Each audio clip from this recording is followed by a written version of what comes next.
Hello and welcome, everybody. It is 7 p.m. and it is January 6th and the 12th day of Christmas. So today is our last day of our Winter Tales stories, and we're here today to bring you day 12 of Abby's visit in the 12 days of Christmas in Pennsylvania. So what happened to Abby? Where'd she go? Dear Mom and Dad, we're back in Philadelphia for my last day of vacation and a very special musical event. Uncle Richard is one of the bell ringers at St. Mark's Church. Aunt Faye says that ringing is a huge team effort and a lot harder than it looks. The tenor bell weighs over 2,000 pounds, so it takes a lot of coordination and skill to pull the rope and make it ring at just the right moment in a song. Everyone has to work together.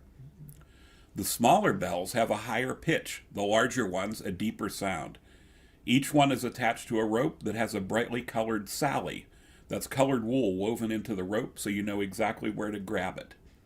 Ringers swing the bell through a full arc to make it sing. What an amazing sound. Afterward, we took handbells and walked to Rittenhouse Square, one of the original 5 parks planned for the city by William Penn way back in 1681. At first, it was called Southwest Square. It was renamed in 1825 in honor of David Rittenhouse, a leading 18th century scientist, Philadelphian, and patriot. At the park, we put on a bell concert of our own. Then Willie strutted through the park and led us in a big parade. I already miss Pennsylvania, but I can't wait to show you all the gifts Josh gave me. Maybe you could rent a really big truck to pick me up at the airport. You're almost home, daughter. Abby.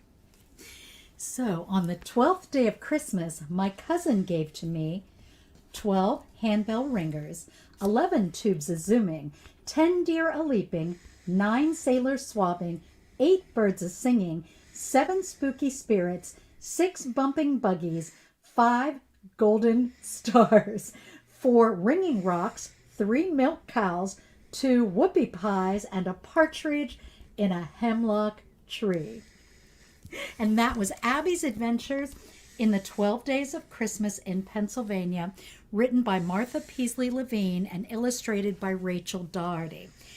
The book has some wonderful things. At the very end, Mox gut bye and take care, as we see some of the different things that she's, and places, things she's done, places she's been, and then including some additional pages, and then there's even some fun facts about Pennsylvania. Shall we see how many things Jim knows about Pennsylvania? I didn't warn him about this. Let's give this a try. Pennsylvania is otherwise known as the what state? Keystone. The Keystone State. Where is our state capital? Harrisburg. Harrisburg is our state capital. What's our largest city? Largest city by population, Philadelphia. Yes, look at him. Now, I bet you're going to know this one. What is the state flower? State flower is mountain laurel. There we go. So there's lots of fun facts back here. Like, did you know that Daniel Boone came from Pennsylvania? They also talk about Stephen Foster and Martha Graham and Gene Kelly, Margaret Mead. Now, they don't mention Jimmy Stewart, but didn't he come from PA? Indiana, Pennsylvania. And Charles Bronson? But near Johnstown, near South Fork, Ehrenfeld, Pennsylvania. All right. And where did you grow up in Pennsylvania? Assuming I grew up? Yes, assuming you grew up. Where was it? I spent my youth in Johnstown, Pennsylvania, in western PA. And I was actually born in the hospital in Newcastle, Pennsylvania, but grew up in Elwood City, Pennsylvania. So we now live in central PA in Bellefonte, and that's where we're coming to you live. This will end. Today is the last day of our Winter Tales, but all of those stories will stay up on our website through the end of January.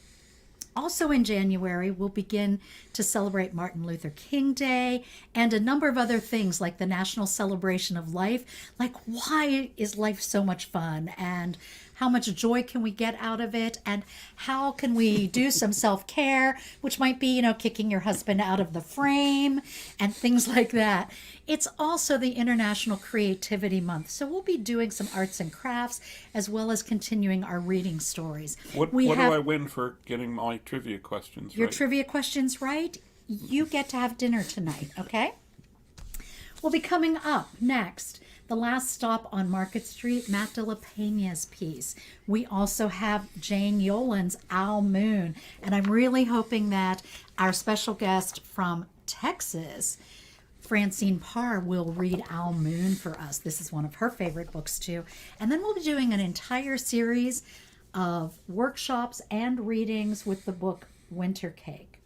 And then we move into February and poetry and Black History Month, and we're going to move into Kwame Alexander's crossover book, as well as a number of other things. From our house to yours, this has been so much fun this winter, and here's to the snow coming, and we'll see you soon.